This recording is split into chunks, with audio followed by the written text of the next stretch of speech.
What's up, guys? Back with another Twinmotion tutorial. I'm going to show you how I created this rendering using Twinmotion. Let's get right into the video. Alright, so as you can see, what we're working with, we have a home office, and I designed this personally as I do all my 3D scenes, all made in Revit and utilizing Twinmotion and a lot of the assets out of Sketchfab, and also using some of the textures from Twinmotion, as well as sometimes Adobe Substance. So I have several things working for me in this scene, and hopefully by the end of this tutorial you guys will learn a lot of things that I've learned along the way, is how to get a really good rendering out of your 3D scenes. So guys, stick around because I'm going to teach you how to use the path tracer and some of the settings that I use to get the results that I've gotten. So also don't forget to check out reboot.com and check out this 3D scene, guys. This is a very highly detailed 3D scene, and you won't be disappointed, so check it out. And also don't forget to hit that like button for me and hit the notification bell. Alright, so let's get started. Alright, so some of the things that I want to do, and as you can see, my scene is saving, and we're gonna let that save here for a second. Don't forget to hit the save button, guys. Alright, so let's get started on trying to add some of the assets that I use from Sketchfab to help create this scene. And some of the assets you already see in my scene, and I have some books here. I have a time clock here, alarm clock, and these were coming from the Twinmotion library. So you guys should already know where to find that. If you don't know where the Twinmotion library is, we are right here, and you can just go to Objects, Home, and you can find those assets in Living Room, and here you are. So you have electronic appliances. If you're trying to add a TV like we did here, that's where I got this one from.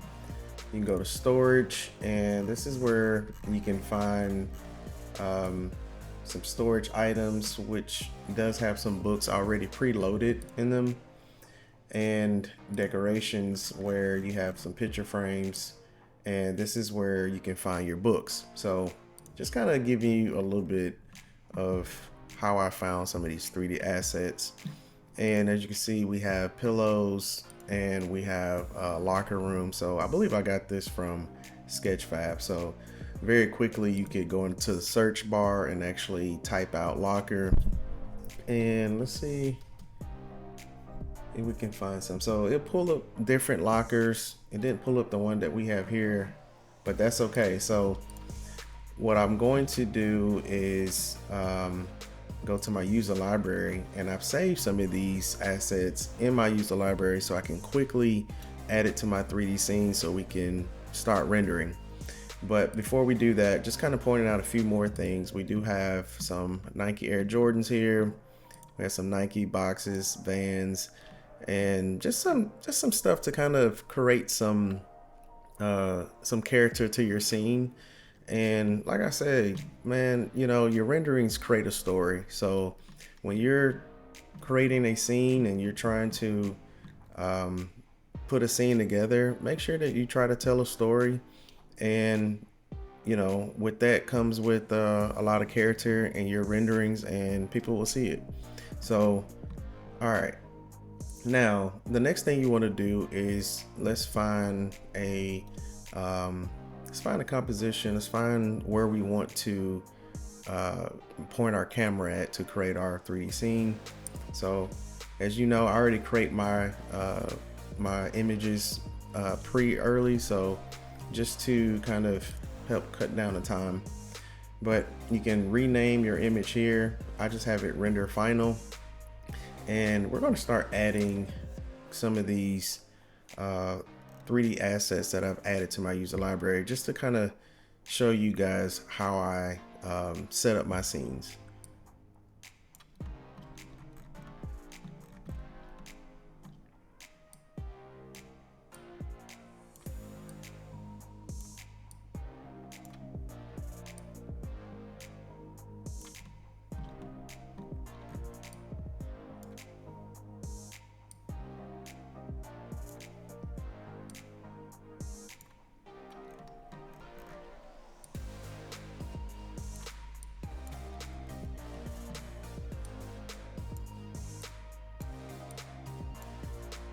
So we're just kind of quickly adding some of these assets and just make it look as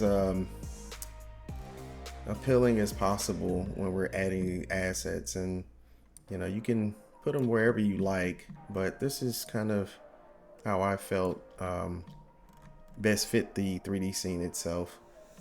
So we're gonna add some things here, some speakers. Let's rotate that 180. We can move that up some. All right. Also, I'm gonna add a little drone here. So we're just kind of filling in some of the things, and this is what I've done to build my 3D scenes in Twinmotion. So as you can also see, I have some spotlights for my recess cans here. And I have some area lights that kind of highlights the workstation area and this little nook area here. So you can adjust your area lights and adjust the intensity. And right here we have it at 300. And for this one, I have it at 0.50. So I'm going to do the same here. And the reason for that is we don't want it to be too bright and start to contrast with our natural light that's going to come in as well. So these are essentially the artificial light that we're adding to our scene. And as you can see here, I do have a spotlight here for this this lamp here that we have. And this lamp, this office lamp, I got this from Sketchfab.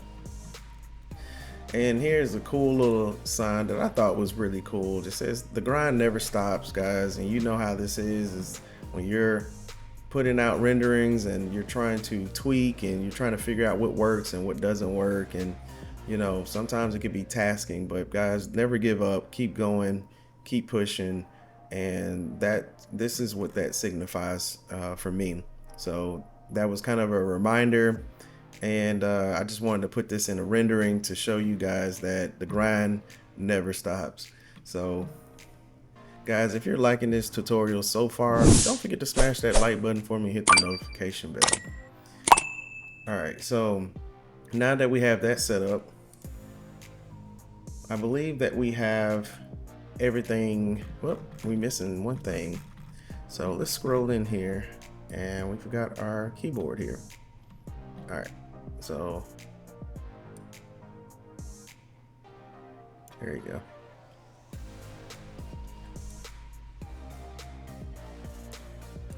All right.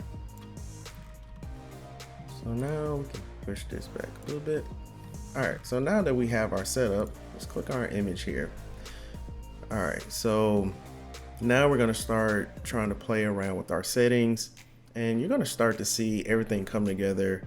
How our natural light comes into our space, and how I use some of the settings to get the results that I was looking for. And hopefully guys, that this helps you as much as it helps me. All right, so we're going to go to our environment tab, and we're going to keep it at dynamic sky. So I want to change this to around the evening time. So we're going to say 5 o'clock.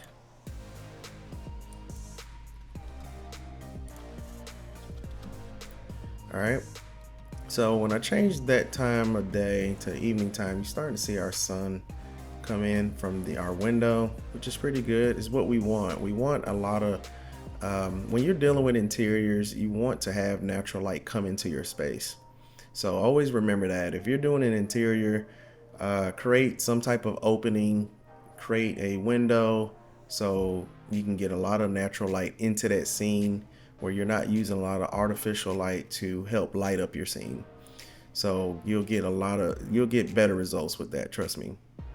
All right, so now we're going to change our north offset to 115. Let's so sometimes what I like to do is I like to hit the render button with path tracer just to kind of see what's happening, because sometimes when you're making these adjustments, it's hard to kind of figure out what's really going on, and it's hard to see some of those adjustments. So let's go to render, let's hit path tracer. And right now we have our samples per pixel at 256 with a max bounce of 10, and our fireflies at 14, which is the max. And that's fine. We're going to keep it like this for now until we get done making all of our adjustments, and I may bump it up to its max. Well, not to its max, but I may bump it up a little bit just to kind of show you guys the quality you can get. And as you already see, I mean, the scene doesn't look too bad, but it's a lot of noise that's here. So we're gonna make some tweaks, and you're gonna see what I'm talking about as we get a little further on in the tutorial. All right, so let's go to environment here, north offset at 115. So as you can see that sun coming in. So I was just kind of playing with that, just kind of show you what's happening. But we're gonna leave it at 115. We're gonna leave our intensity at 100,000 lux. We're gonna change our temperature to, let's do 6900. Okay. All right, so here we have use temperature. We're gonna leave that checked. And here I have the size at 0.52, which is its default. We're going to increase our size, and I believe this is our sun size, to 0.75. Okay. All right, so here we're in the month of July. So we are in September, so I want to make it September.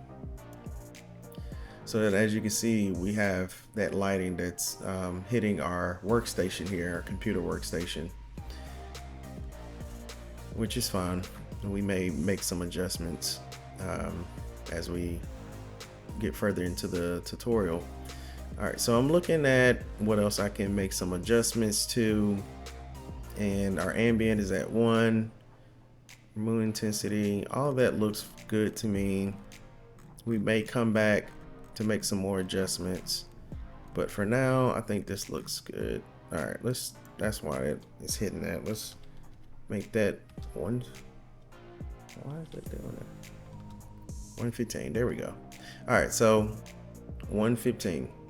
So I didn't want that natural light that was coming in to hit the workstation as hard as it was. I wanted to kind of capture some of those shadows coming off the chair and kind of hitting in a little bit into the nook area here in this space here. So that looks good. So now let's go to camera, and we're going to make some adjustments here.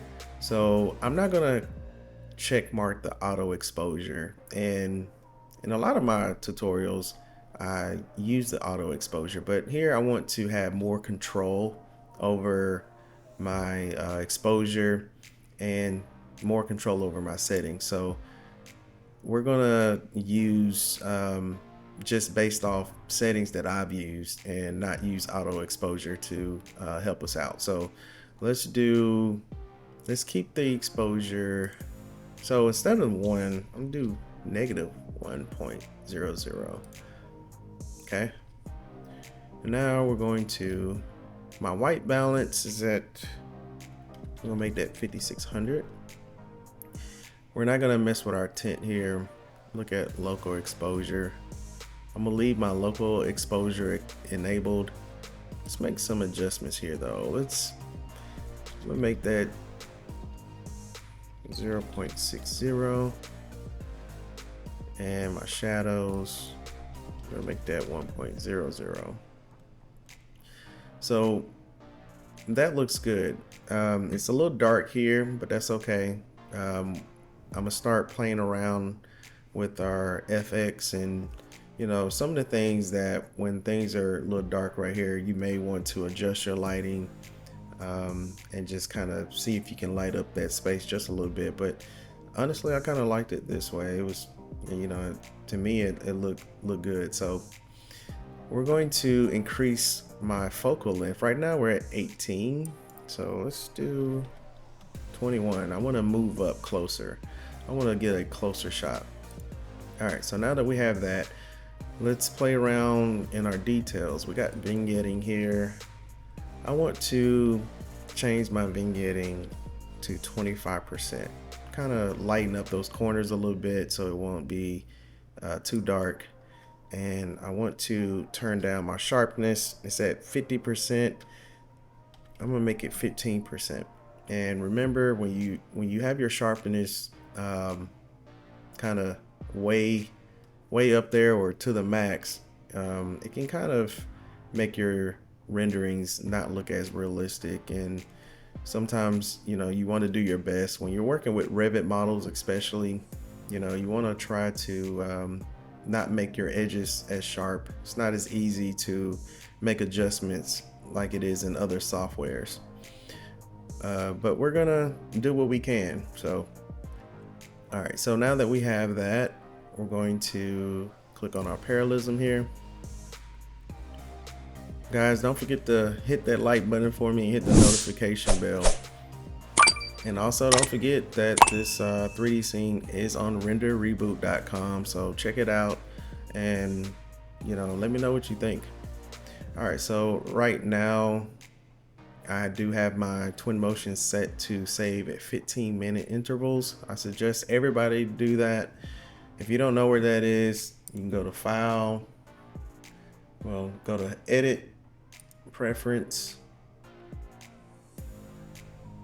and you can go down here to save, and you can do auto save, which I have checked.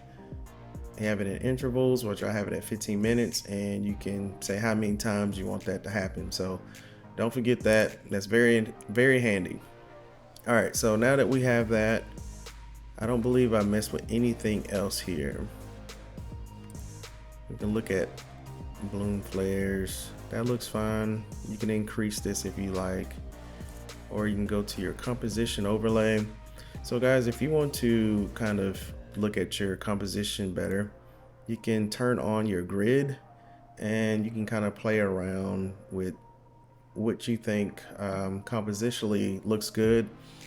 And I try to make this at eye level as humanly possible. You can make further different adjustments. You can make it a perspective.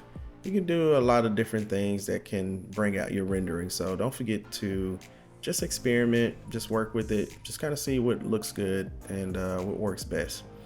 All right, so now that we have our kind of our setup to the way we like, let's increase our samples per pixel. So I'm gonna do 2048. All right, now I'm gonna increase my max bounce, and I want to increase my max bounce to 15. I'm gonna click on my denoiser so we remove the image noise, and my fireflies is at 14. I want to reduce that to 5.